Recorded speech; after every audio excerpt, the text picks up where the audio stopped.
Hello, this is Anime Addiction, and welcome to another episode of Let's Analyze Death Battle. Today's episode will be analyzing the matchup between Batman and Spider-Man, which has sparked a huge controversy between the fans of the two heroes. Now, I'm going to assume that you've already seen this episode, but if you haven't, please go to screwattack.com in order to see the original so that you don't get spoiled about it. As always, I will be letting the stars of Death Battle, Wiz and Boomstick, make the introductions and the pre-battle analysis before I give my own opinions before the Death Battle. So guys, it's all yours. They're the guardians of the night, the superhuman saviors of the lone and helpless. Bruce Wayne, the Batman. And Peter Parker, the Spider-Man. It's no secret that given time for prep, both Batman and Spider-Man can defeat pretty much any opponent. Which is why we're pitting them against each other with only their standard equipment, gladiator style. He's Wiz and I'm Boomstick. And it's our job to analyze their weapons, armor, and skills to find out who would win a death battle. The Dark Knight is a master of the shadows. Using intimidation as a weapon, he patrols the streets of Gotham City. You know you're doing something right when people are terrified at just your shadow. After his parents were murdered by a common thug, Bruce Wayne dedicated his life to fighting the criminal underworld. He achieved 12 master degrees, studied 127 martial arts, and perfected escape artistry. Given enough time, he can escape any conceivable trap. Batman has pushed himself to the limits of the human body. He can bench press 1,000 pounds and has great aim and reflexes. The Batsuit was designed to be the ultimate flexible combat armor. While the pointy ears are a bit much for me, the armor can stop knives and gunfire. His memory cloth cape can be used as a glider, and the entire suit is lined with a 200,000 volt electrode network. I guess when you're a billionaire, you can afford to turn yourself into a frickin' human taser. The gadgets from Wayne's never-ending funds don't stop there. His utility belt carries dozens of different tools that can get him out of practically any situation. That belt has pretty much everything. Grappling hook, explosives, beer. Maybe not that last one, but mine would. Notable gadgets include a gas mask, tear gas, smoke pellets, a kryptonite ring, remote detonated plastic explosives, and his trademark grapple gun. He also carries a large supply of collapsible shurikens. The batarangs! And if throwing a razor-sharp object at people isn't enough, he's got several types, like electric shock, knockout dart, and grenade. Despite having the build of an Olympic athlete, the Caped Crusader's greatest feats are attributed to his detective skills. He can anticipate attacks through muscle movement and memorize the smallest details, even the shape of a cheek he's punched. And while Batman is only human, his achievements stand among gods. He's a founding member of the team of superheroes known as the Justice League, and he's even fought Superman. But while Wayne has no exploitable weaknesses, he is not perfect. His mental stability has often been called into question. Well, let's see. His parents were killed in front of him as a child. He uses his money to beat the shit out of people dressed as a giant bat, and keeps employing 12-year-old sidekicks. Yeah, he's clearly not all there. But he is a survivor. He endured being broken in half, fighting the other members of the Justice League, complete disintegration, and being stranded in the past as a living time bomb of galactic destruction. Wait, what? Yet he somehow pulled through every time. Why? 'Cause he's the goddamn Batman. Where are you? Here. The friendly neighborhood Spider-Man protects the streets of New York City. Once Peter Parker was a wimpy nerd with no friends. Then he got bit by a radioactive spider that gave him weird bug powers. And now he's a radioactive superhero with no friends. Though after some practice and superheroing, he finally got himself laid. A lot, actually. A clever photographer and science major, Spider-Man is not only incredibly powerful, but also a genius in strategy and science. Using these skills, he created 2 wrist-mounted web shooters, which let him swing around the city. You know, if he was so smart, wouldn't he make the web shoot out of his butt like a real spider? No. First, it's not their butt. It comes out of their... Spider-Man, crap some webs like a spider can. Each web shooter cartridge can hold a large amount of pressurized web fluid. And so can his girlfriends. I'll be here all week.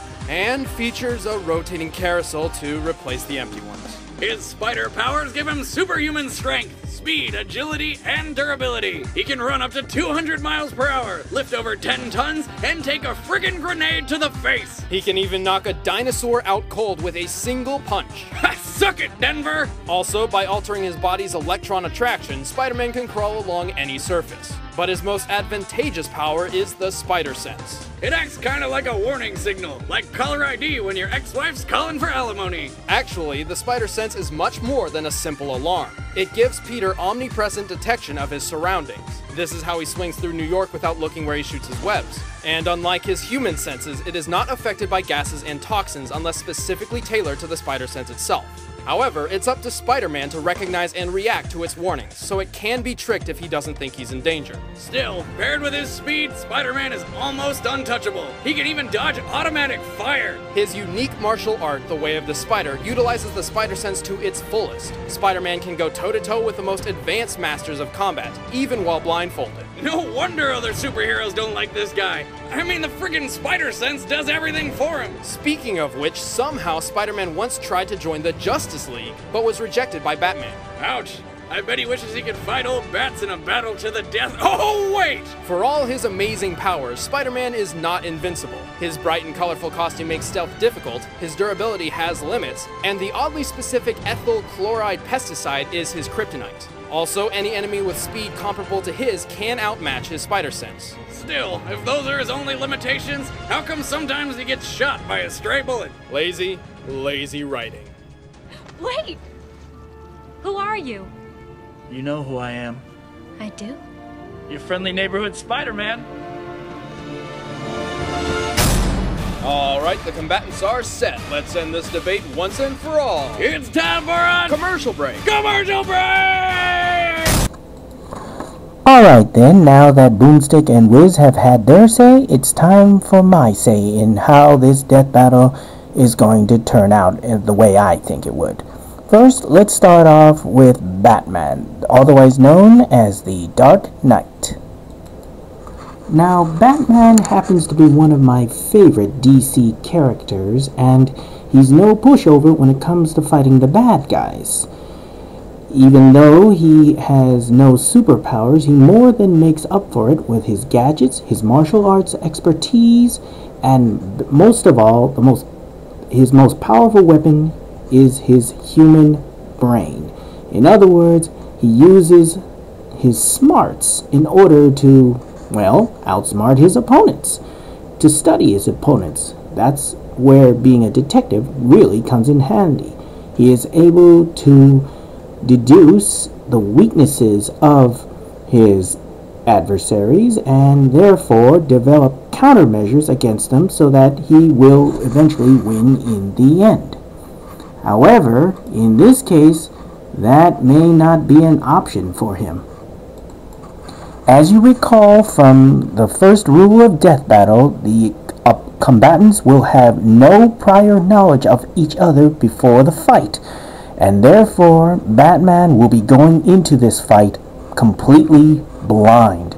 The only information that he's going to have is whatever he learns from Spider-Man during the battle and not before it. And that may hinder him, especially if he does not have the right equipment in order to counter Spider-Man's abilities. Now, switching over to Spider-Man, who happens to be my favorite Marvel Heroes comic character, I have to say that he already has the physical advantage in terms of strength, speed, agility, and durability. He's got spider powers after all. Now, he's also been known to think very quickly on the fly, even though he may meet up with an opponent he has no prior knowledge to, and though he may have less experience in fighting than Batman may have, he may be able to counter just about anything that Batman has to throw at him, especially with that spider sense of his. Now, the only disadvantage is that, just like Batman, he will have no prior knowledge of his opponent, and therefore he won't be able to know exactly what weapons or countermeasures that Batman will be able to use against him. Now, as to who I think was going to win this death battle, I would have to give the win to Spider-Man. Even though Batman has had experience fighting against super-powered foes, without that prep time, without knowing what kind of powers he's going to be going up against, and without knowing the tactics and the personality of his opponent, I'm afraid that Spider-Man's abilities and his tenacity will eventually overpower Batman's arsenal, and in the end, Batman, I'm afraid, is going down. So, let's see if I'm right, and let's start up the death battle. Boomstick and Wiz, go to it.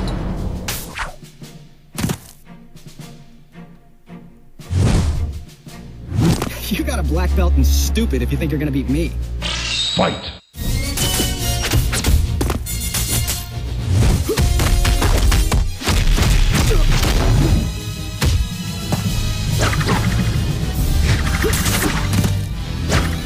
Just not your day, pal.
Having fun yet?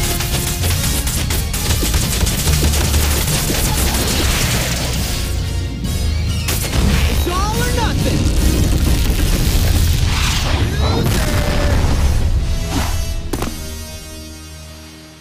Sorry about that. Webswing! Damn, that was brutal! Show it again! Despite Batman possessing more skill and knowledge, Spider-Man's abilities ultimately overpowered his arsenal. To be fair, Bats might have been able to deal with Spidey's strength and speed, but that damn spider sense changes everything. Right, the spider sense counters surprise and stealth, Batman's most valuable weapons. But how could Batman lose to a wimpy spider nerd when he defeated the entire Justice League on his own? Many of Batman's greatest achievements have required weeks or months of preparation and planning, which can hardly be compared to the one-on-one confrontation of a death battle. Keep in mind, if we had given Batman prep time, the same would be done for Spider-Man. And all of Wayne's money and the Commissioner's men couldn't put Batman together again. The winner is Spider-Man. Ouch! No doubt about it, that was pretty brutal, and like I said before, I did call it right. The Spider-Man did win, and eventually, the only thing Batman could do was just to prolong the inevitable. Yeah. As I said, his arsenal was overpowered eventually, and Batman certainly took a very good fight, put up a pretty good fight, but in the end, Spider-Man just simply tore him apart. Now, the first part of this post-battle analysis will deal with what Wiz had said at the beginning of the Death Battle episode. It's no secret that given time for prep, both Batman and Spider-Man can defeat pretty much any opponent. Which is why we're pitting them against each other with only their standard equipment, gladiator style. Now, the first point of the debate over Batman's loss is that fans are saying that Batman didn't have the right equipment in order to counter Spider-Man, and they are also debating that Batman had faced off against more dozens, if not hundreds, of super-powered foes before, so he should have been more prepared for that. Now, here's the question. Exactly what is considered the standard equipment for Batman? In other words, who does Batman fight often enough in order to have the equipment on hand and ready to defeat his adversaries? Now, aside from the common street thug, if you were thinking about this Joker, pardon the pun, then you would be right. Batman has faced off against the Joker so many times, it would make sense that he would have standard countermeasures among his basic equipment in order to defeat him. Things such as the antidote to the Joker gas, the electric joy buzzers, the acid-spitting flower on his boutonniere, and maybe the exploding whoopee cushion and whatnot. So, yes, I would pretty much agree that he would have that as part of his standard equipment. The Penguin, yes, he fights him often enough, so I could plainly see that Batman would have some sort of countermeasure to those gadget umbrellas and maybe whatever bird-themed devices or traps that the Penguin may have set up for him. The Riddler, well, Batman's already equipped with his detective mind, so he can certainly handle all of the Riddler's puzzles and mystery clues, so no problem there. Two-Face, Catwoman, Mr. Freeze. Other than the fact that they have their gadgets and weapons and whatnot, basically speaking, Batman's standard equipment of bombs, batarangs, and so on would be more than enough to handle these frequent adversaries that he faces on a regular basis. Now, Batman fans may argue that Batman has faced and defeated superpowered beings as well, and this is true. However, unlike the regular human foes that he faces, Batman needed to study and develop countermeasures against these superpowered foes. In other words, he needs prep time, and he needs to develop what is considered as non-standard equipment or plans. In other words, he was not given the chance to prepare against Spider-Man. Now, yes, he has faced off against bug or insect powered individuals before, but in comparison to his regular rogues gallery, this is not often enough for him to carry any anti-insect or anti-bug powered equipment as his standard. Now, the second part of this analysis deals with the fact that Spider-Man had defeated a supposedly more seasoned veteran in terms of fighting ability, and the fans are saying that Batman should have been able to outfight Spider-Man despite his advantage in strength, speed, and durability. What fans do not realize is the fact that Spider-Man actually has a lot of experience fighting with opponents who are very similar to Batman. Whenever a Spider-Man fan is asked who is Spidey's arch nemesis, they will most likely always answer with this character, the Green Goblin. The main attacks of the Goblin include throwing explosive pumpkin bombs, razor-sharp throwing bats, and a variety of gases and toxins. Very similar, in fact, to Batman himself. Now, the only added bonus is the fact that the Green Goblin has super strength, which puts him one up over the Caped Crusader. Spider-Man has faced off against the Green Goblin so many times that he has developed tactics in order to deal with the arsenal that is thrown at him. And the most common tactic is to simply use his webbing to toss back the exploding pumpkin buds and razor bats. Very similar, in fact, that is what he did with Batman and his exploding batarangs. So even though he has never met with Batman prior to the death battle, he was already experienced in dealing with his style of attack. Furthermore, the Green Goblin is not the only gadget-laden foe that Spider-Man has faced off against. Other examples include Dr. Octopus with his mechanical arms, and then there's the Scorpion with his mechanical tail, And then there's the Beetle with his insect-themed suit. Heck, Spider-Man has even faced off and fought to a standstill Iron Man himself. So therefore, he's got plenty of experience with these types of foes. Now, the final complaint that viewers had with this death battle is the fact that Batman is supposed to be the world's greatest escape artist. So how come he was unable to escape Spider-Man's webbing? Well, let's have a look back at that scene, shall we? Having fun yet?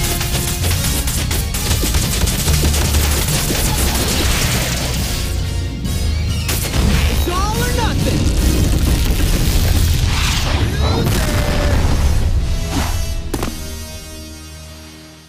Sorry about that. Webswing! And you do remember what Wiz said about Batman's escape artistry, right? He achieved 12 master degrees, studied 127 martial arts, and perfected escape artistry. Given enough time, he can escape any conceivable trap. That's right, Batman needs time to escape a trap, and Spider-Man did not give him that time. According to what I saw on the video, between the time that Batman was webbed up and the time that Spider-Man kicked him in the chest was about 5 to 6 seconds. That's nowhere near enough time for Batman to pull out one of his devices in order to cut through the webbing and get out. And you do remember how Batman was webbed up, right? His hands and legs were bound down, and therefore he could not reach into his utility belt to pull out a blade, a torch, or a laser in order to cut through the webbing. Furthermore, if he had any hidden blades in his gloves or some such thing, they still would not be sufficient enough to cut through the webbing. Some people do not understand just how strong Spider-Man's webbing really is. According to various sources at Marvel Comics, Spider-Man's webbing is comparable to nylon with extraordinary adhesive properties. In other words, it is very strong and sticky. It has a reported tensile strength of around 120 pounds or 54 kilograms per square millimeter, which means that a single strand 1 millimeter thick will be able to support 120 pounds. This also means, as Spider-Man uses a web line composed of several strands, it can increase its tensile strength the more strands in proportion to it. In other words, simply put, the more strands you have, the stronger the web is. And considering how much webbing Spider-Man used to bind Batman, it was more than enough to hold him down, and it would be too much for any regular blade to cut through it in time. In fact, the webbing, if used in enough proportion, can actually hold down the Hulk. So it's more than sufficient to hold down Batman long enough for Spider-Man to finish the fight. In the final analysis, it's kind of obvious that I agree with Boomstick and Wizard's conclusion that Spider-Man could defeat Batman in a death battle scenario.